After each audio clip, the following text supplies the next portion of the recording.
যে ভায়োলেন্স যদি রাইট মোটিভেশনের জন্য হয় তখন সেই ভায়োলেন্সটা কিন্তু স্ট্যান্ড আউট করে। This is inspired from true events in Bangladesh. প্রথম দিনই সবচেয়ে কঠিন দৃশ্যটা করতে দিয়েছিল এবং সবচেয়ে রোম্যান্টিক সিন আমি বলবো।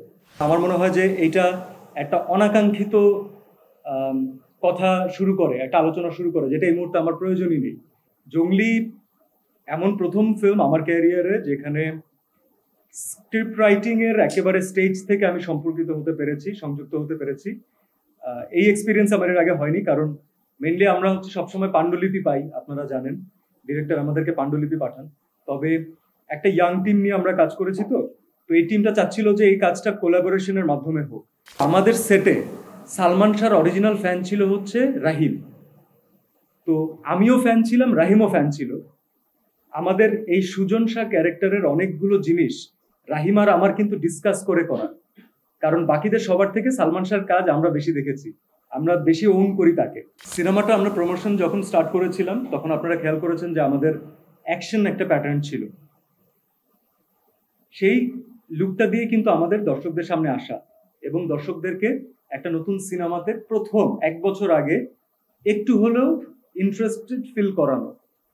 ঠিক ইমিডিয়েটলি পরে আমরা এসেছি, এরপর আমরা একটা রোম্যান্টিক ইমেজ নিয়ে এসেছি যেটা ওয়ার্ক করেছে। এরপরে আমরা টিজারের সর্বশেষ আমাদের একজন খুব খুব খুব ইম্পর্টেন্ট কাস্টকে ইন্ট্রোডিউস করেছি লাস্ট 5 to 10 সেকেন্ডসে। এখন আপনারা বলতে পারেন যে এরকম কেন? যতগুলো এলিমেন্ট আমরা ইন্ট্রোডিউস করিয়েছি কোনোটাই কিন্তু সিনেমার বাইরের না, শুধু আমাদেরকে এটা প্ল্যান করতে হচ্ছে আমরা কোনটা আগে করব কোনটা পরে করব। ভায়োলেন্স আমরা দেখিয়েছি, এটা রাইট, কিন্তু আমি সিনেমা দেখার পরে এতটুকু আপনাদেরকে কাছ থেকে জেনে নিব যে ভায়োলেন্স যদি রাইট মোটিভেশনের জন্য হয় তখন সেই ভায়োলেন্সটা কিন্তু স্ট্যান্ড আউট করে এবং এই মানুষটা যে ক্যারেক্টারটাকে আপনারা দেখছেন সে সোসাইটির রিপ্রেজেন্টেশন করে। আমি এতটুকু বলে শেষ করতে চাই, কারণ এই মুহূর্তে এই টপিকটা নিয়ে, যেটা নিয়ে আমরা কথা বলেছি সিনেমাতে, সেটা নিয়ে কথা বলাটা খুবই দরকার। এর আগে কথা বললে আরো ভালো হতো।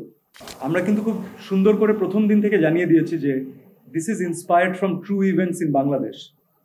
এবং ইভেন্টস তার মানে কিন্তু আমরা শুধুমাত্র একজন আসিয়ার গল্প বলবো না, তবে আমাদের যেই ইস্যুগুলোকে অ্যাড্রেস করা দরকার, আমি একটু আগেই বলছিলাম যে এমন অনেক বার্নিং ইস্যুস আছে যেগুলোকে আমরা যদি অনেক কঠিনভাবে বলতে চাই তো নিউজের মতো করে আপনারা দেখবেন, এরপরে একটু কষ্ট পাবেন, তারপর ভুলে যাবেন, স্ক্রল করবেন, অন্য কিছুতে চলে যাবেন, যেটা আমাদের জীবনটা এত ফাস্ট হয়ে গেছে, 3 সেকেন্ডের লাইফ টাইম। সেটা না করে আমরা চেয়েছি যে একটা গল্পের মাধ্যমে আপনাদেরকে এই সাবজেক্টের ইম্পর্টেন্সটা তুলে ধরতে, এবং সেটা যেন আপনাদের সাথে দিনের শেষে কানেক্ট করে, বোরিং ওয়েতে না, একটা এন্টারটেইনিং ওয়েতে।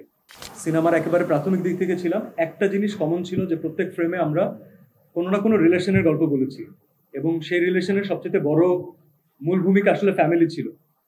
আমার প্রত্যেকটা গল্পের এক একটা জায়গা থাকে, তো রাজন ভাই এই গল্পটাকে আসলে ফ্যামিলির কাউকে বাদ দিয়ে অথবা হিউম্যান ইমোশনগুলোকে বাদ দিয়ে আমি বলবো যে এই গল্পটা আমি বলতে পারতাম না, কখনোই পারতাম না।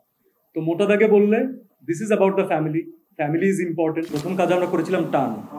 তো টানের আমাদের যেই সবচেয়ে কঠিন দৃশ্য ছিল, তখন আমার আর বুবলির ইন্ট্রোডাকশনও হয়নি, তো রায়হান রাফি সাহেব আমাদেরকে প্রথম দিন ওই সবচেয়ে কঠিন দৃশ্যটা করতে দিয়েছিল এবং সবচেয়ে রোম্যান্টিক সিন আমি বলবো। তো আমার মনে হয় ওই সিকোয়েন্সের পর থেকে এবং টান করার পর থেকে আমরা সামহাও একজন আরেকজনের সাথে পারফর্মার হিসাবে একটা কমফোর্ট জোন তৈরি হয়েছে। ও জানে অথবা ডিসকাস করে ও কি করবে, আমি কি করতে পারি, ওর একটা আইডিয়া আছে, আবার আমি ট্রাই করি সেটাকে ব্রেক করার, তখন ও কিছু এক্সট্রাঅর্ডিনারি ট্রাই করে। So this is a very healthy relationship কাজের ক্ষেত্রে, এবং she is very much punctual. আমরা আসলে এই টপিকগুলো নিয়ে আমি কথা বলতে চাই না, এটা রাহিম কেন বলেছে আমি সেটা জানি না, কারণ আমার মনে হয় যে এইটা একটা অনাকাঙ্ক্ষিত কথা শুরু করে, একটা আলোচনা শুরু করে, যেটা এই মুহূর্তে আমার প্রয়োজনই নেই। সিনেমার বাজেট যদি আপনি আমার কাছে রিয়েলি জানতে চান, যেটা আমাদের মেকিং কস্ট, যেটা আমাদের ইনভেস্টমেন্ট আমি বলবো প্রডিউসারের, সেটার বেশ অনেকাংশ আমরা অলরেডি রিকভার করেছি, বাট আমরা চুপচাপ ছিলাম। তার একটা বড় কারণ হচ্ছে আমরা যেহেতু অনেকদিন ধরে স্ক্রিপ্ট রাইটিং এর সময় দিতে পেরেছি, আমরা প্রথম দিন থেকে জানতাম যে কোন কোন ব্র্যান্ড আমাদের সাথে অ্যাসোসিয়েটেড হচ্ছে।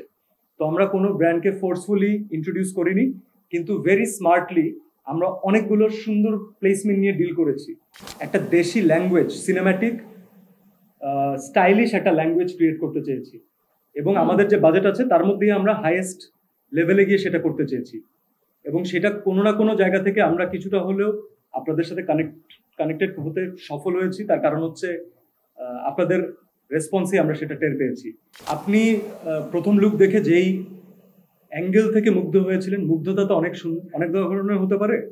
যে আমার সন্তানকে দেখে আমি এক ধরনের মুগ্ধ হই, আমার ওয়াইফকে দেখে আমি এক ধরনের মুগ্ধ হই, আমার মাকে দেখলে আমার অন্য ধরনের মুগ্ধতা আসে।